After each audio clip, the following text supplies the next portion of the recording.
Please help me to reach 1,000 subscribers. The text came at 9:42 p.m., just as I was rinsing the last dinner plate. Don't wait up tonight.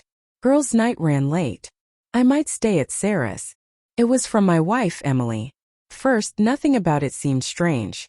She had done girls' nights before. But something about the wording tugged at me. Emily usually called. She loved calling long, animated conversations where I could practically hear her smiling through the phone. But this time just a short text. Cold. Efficient.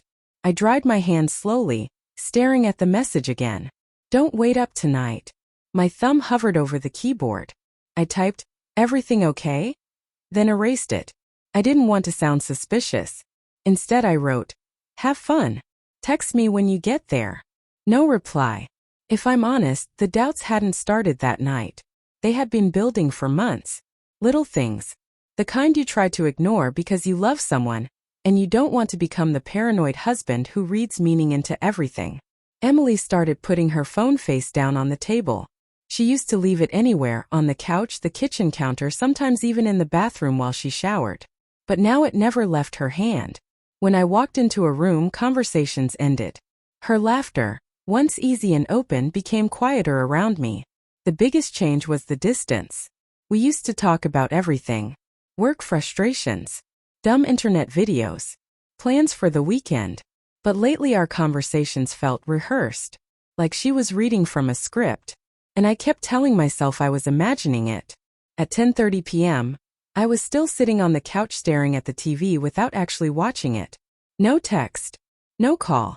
I checked her location on the shared app we used mostly for convenience. She wasn't at Sarah's. She was at a shopping plaza across town. That didn't make sense. Sarah lived 20 minutes in the opposite direction. I told myself there was probably a reason. Maybe they stopped somewhere first. Maybe the location was glitching. Still, something in my chest tightened. Before I realized what I was doing, I grabbed my keys. The plaza parking lot was half empty when I pulled in. The kind of place that feels strangely quiet at night. Yellow streetlights reflecting off asphalt. The distant hum of traffic. A few scattered cars parked outside closed stores. I checked the location again. Her blue dot was right there. Somewhere in the lot. My heart started beating harder. Then I saw her car.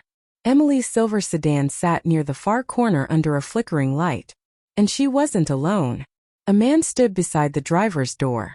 They were close, too close. Close enough that when she laughed, her hand touched his arm. For a moment I just sat there, frozen behind the steering wheel. My brain refused to process what my eyes were seeing. Emily, my wife, with another man. Then he leaned in and kissed her.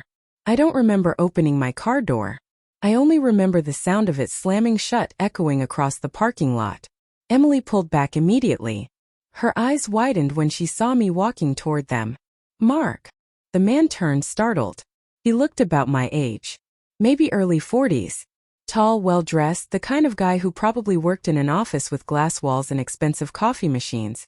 For a second no one spoke. The air felt thick and electric.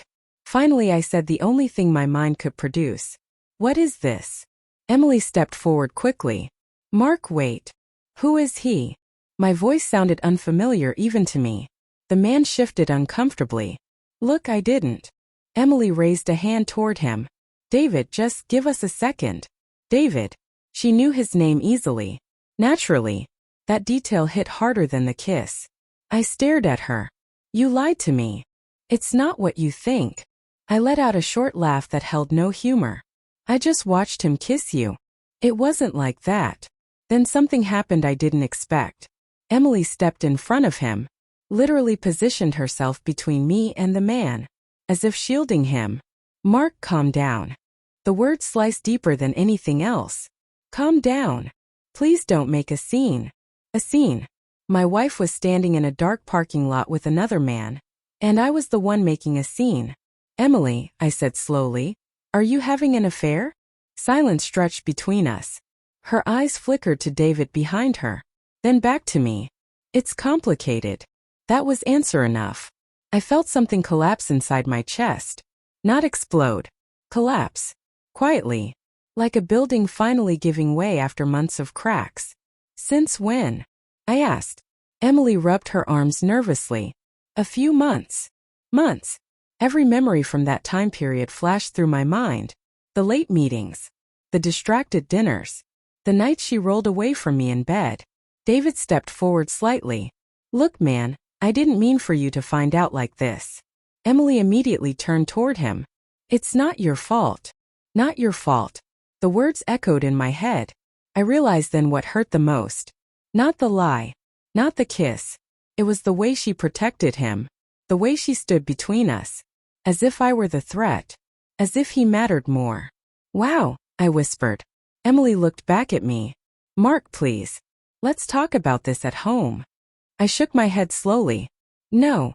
Her face tightened. What do you mean? I mean, I've been talking to you for months, Emily. Trying to figure out why you were pulling away. And the whole time. My voice cracked slightly. You were with him. She looked down. I didn't plan it like this. No one ever does. For a moment the parking lot fell silent again. A cold wind swept across the asphalt.